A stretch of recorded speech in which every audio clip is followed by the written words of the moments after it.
सङ्ख्ये रथोपस्थ उपाविशत् विसृज्य सशरम् चापम् शोकसंविघ्नमानसाः एवमुक्त्वार्जुनः सङ्ख्ये रथोपस्थ उपाविशत् विसृज्य सशरम् चापम् शोकसंविघ्नमानसाः एवमुक्त्वार्जुनः सङ्ख्ये रथोपस्थ उपाविशत्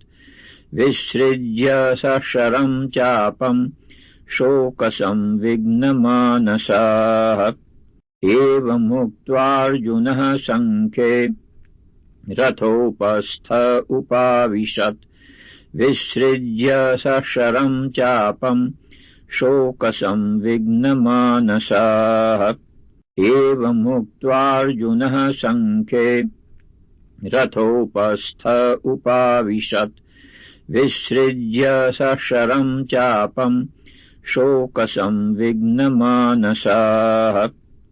एवमुक्त्वार्जुनः सङ्ख्ये रथोपस्थ उपाविशत्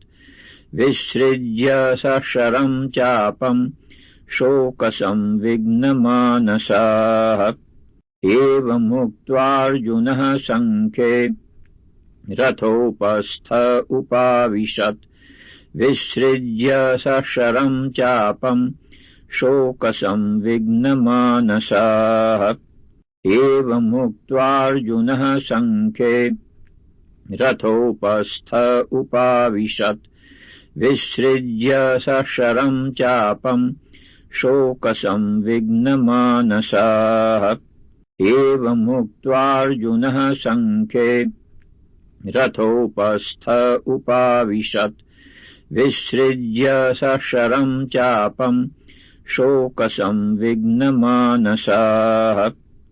एवमुक्त्वार्जुनः सङ्ख्ये